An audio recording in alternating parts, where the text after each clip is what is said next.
Stanford University. So, setting up a center to think about food systems is interesting because, people have been spending extraordinary amounts of time thinking about food, well, kind of since we were people. And a few millennia ago, the food system or the food chain was pretty straightforward. We ate what we could find. We were at the center of our thoughts about food.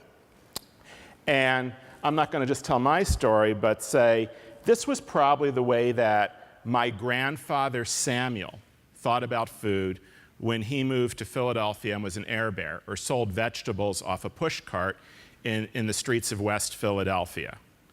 And when he and my dad, who dropped out of middle school, opened a grocery store during the Great Depression, they were still thinking, how do we get food and give it to people? People are just looking for something to eat. They did farm visits. And we advanced to having a farm stand in the middle of the city in the Reading Terminal in Philadelphia. World War II came, my dad came back, and we made it. And we built a warehouse. Dad opened Joe Wasserman Produce.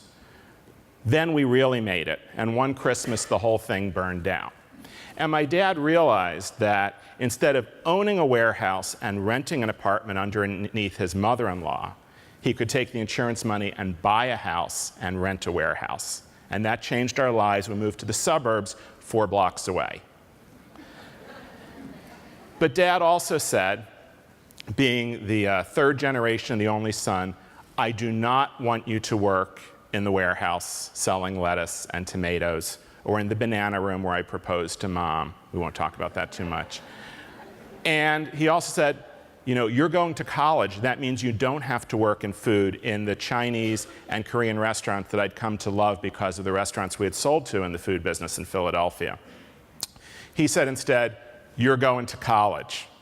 And when I was in college, a little bit of my circuitous path, there were no courses in food systems, so I studied public health, natural resource policy, currency, and commodity trading, because that kind of was about as close as I could get to thinking about how is it that what we choose to eat and what we choose to do to the planet intersects with our health and business. And suddenly, the food system looked really complex. And I came to realize that what we eat transforms the landscape in very real terms. Grandpa Sol's great-grandfather lived at a time when this is what the farmed land in the world looked like. His grandfather lived at a time when the world looked like this. Grandpa Sol was born a few years after this is how much of the world we were farming. He decided to start to come to the US a few years after this. My dad was born a few years after this. He opened his warehouse when we were farming this much of the planet, and I decided to go to college when we were farming this much. During the span of how far back I can see into Bielorussia and my great-great-great-grandfather, we went from farming this much of the planet to this much. And that transformation isn't just about land use. There are also thoughts about how what we choose to eat may affect things like global warming, water quality, and air quality. Okay, we can laugh for a minute, but I want 30 seconds back. So what we choose to eat affects the planet, but equally importantly, what we choose to feed to what we eat has an even greater impact. But who decides what we eat? Well, going back to World War II, this is a trend line that shows the share of meals, of spending on meals that we eat at home, where we buy food where a culinary professional or a business puts the ingredients together and says, here's a meal. Could be dinner, could be rotisserie chicken, could be a sandwich. But we're not shopping for ingredients. We're not saying, how was that tomato grown? Or where did that cucumber come from? Or how was that chicken raised? We're buying a meal. And that trend line has been driven by all sorts of things since World War II. Industrialization of food, quick service of food, being pressed for time, the car, women going into the workforce. This is a multi-decade trend. It's also not unique to the US. This is the meals that we choose to eat at home. We add in the meals we eat at restaurants, the meals we eat at college, and by 2009, nearly half the meals we eat were meals where we trusted someone else, a business, a chef, perhaps both, to choose the ingredients and just say, here's something quick, convenient, satisfying, or delicious.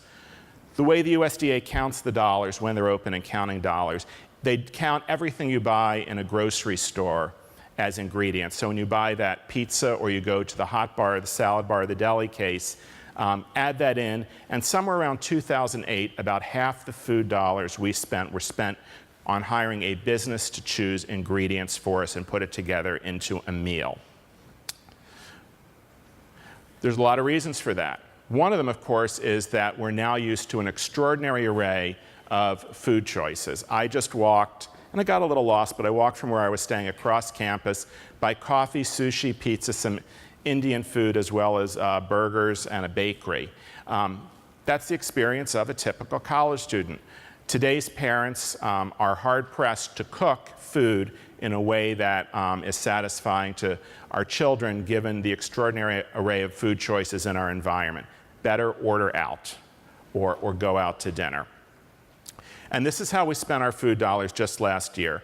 48% in restaurant, 40% in traditional grocery ingredients, 10% on prepared foods, 1.3% on restaurant-style food and grocery, which is the fastest growing part of sales in grocery retail. Roughly 60 cents of our food, out of every food dollar we spent, went to hire a culinary professional and a business to choose the ingredients and serve us a meal. And that is not because restaurant food is becoming more important.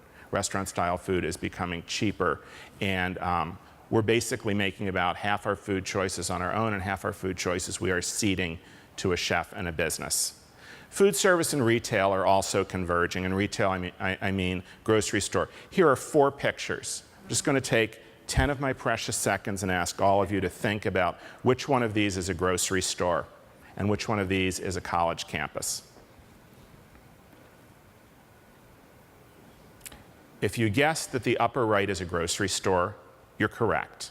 If you guess that the bottom left is a college campus, you're correct. Upper left is a restaurant, and bottom right is a corporate dining hall. Their supplier base is also converging. Now, we don't think much when we go to buy gas, and there's 5 or 6 kinds of gas, but they're all delivered by one truck.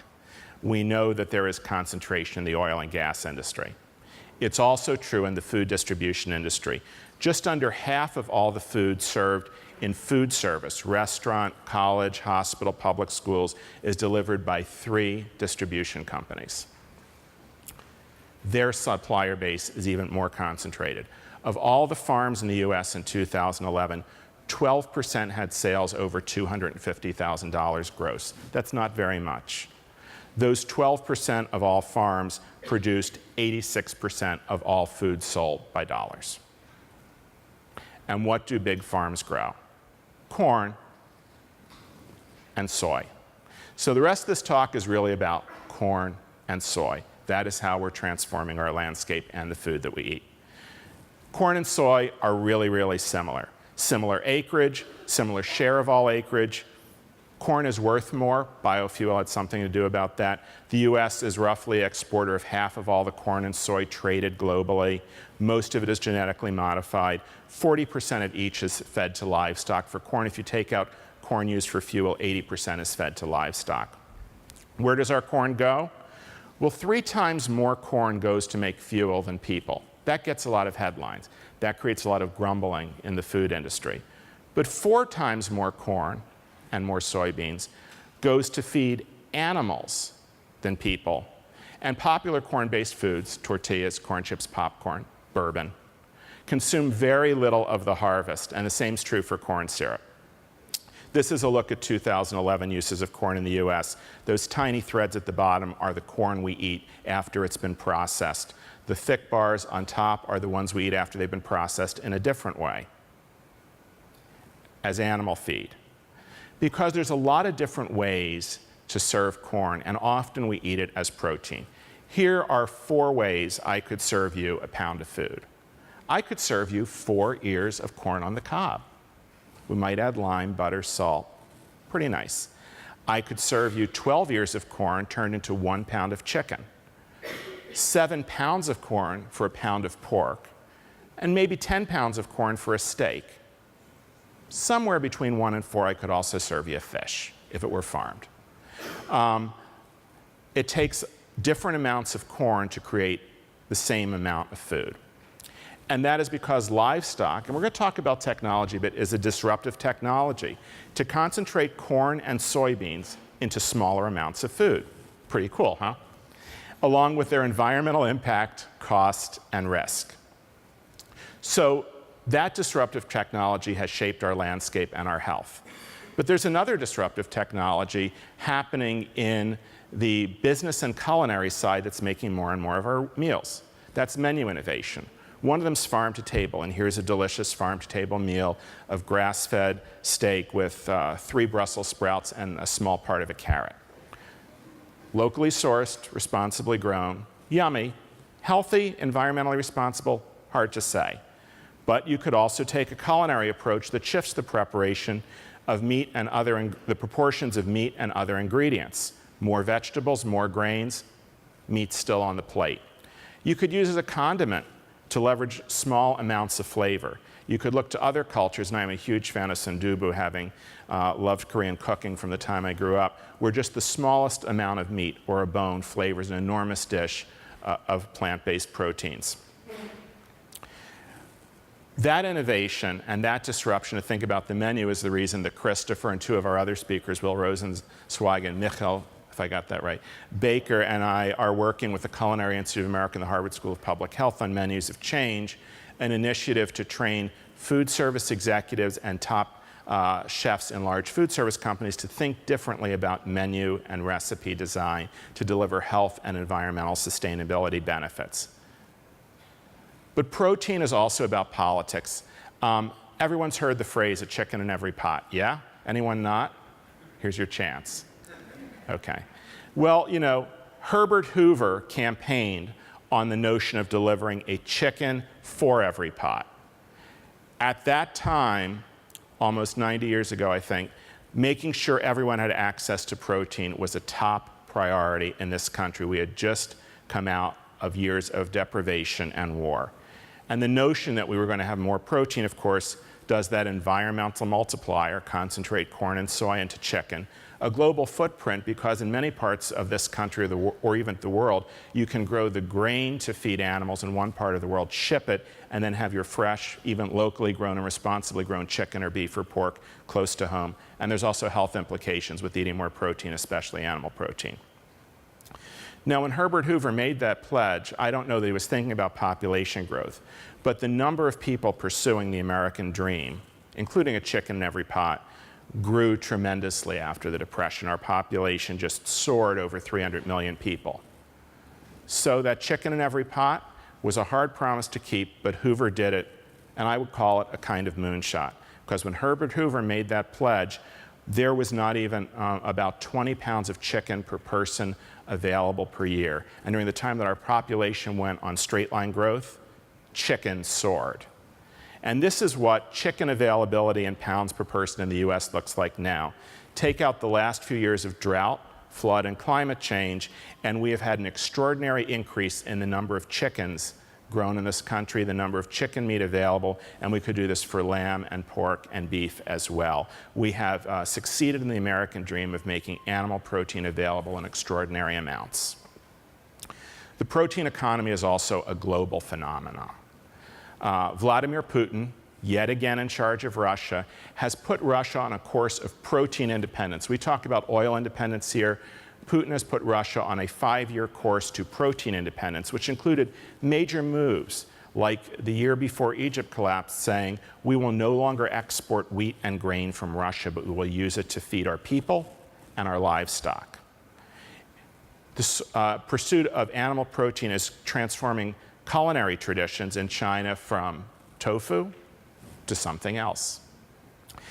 The traditional proteins and new alternatives are also being innovated as a way to deliver health and sustainability.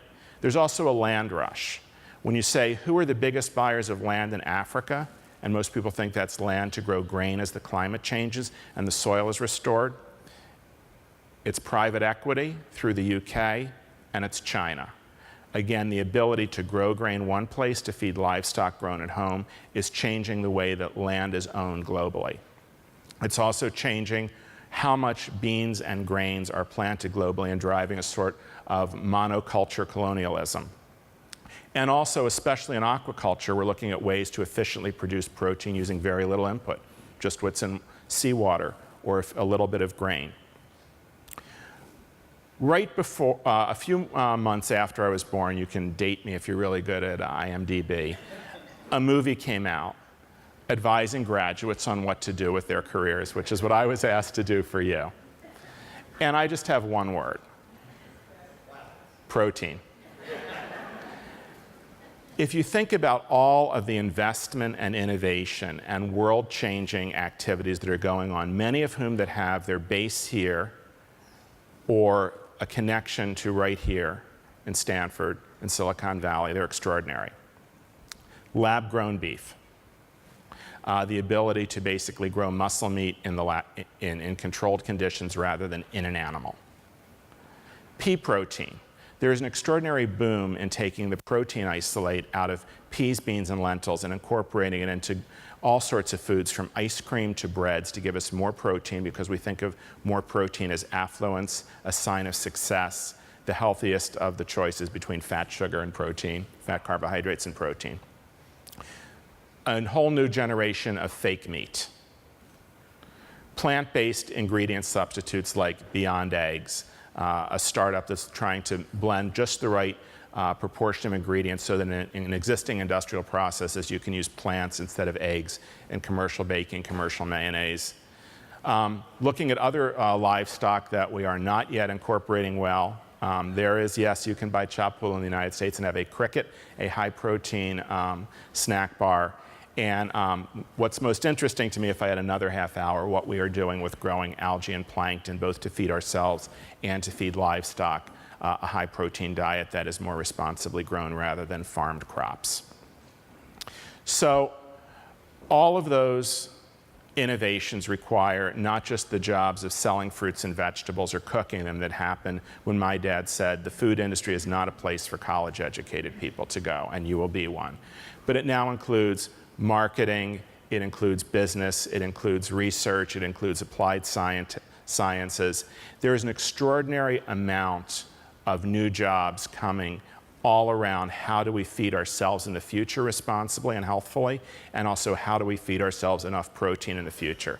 So the rest of today we're going to spend a fair amount of time talking about what goes on the fork, but I hope that when you leave this event, and maybe when you leave Stanford, you'll put more of your time into thinking about how do I help people get better things on their forks, especially because one trend that seems to be going on and not changing in any way is that more and more people are thinking about food and then saying, I want someone else to make the decisions for me and just give me something convenient, delicious, and responsible. And in there is an incredible opportunity for smart people to apply themselves. Thank you so much. For more, please visit us at stanford.edu.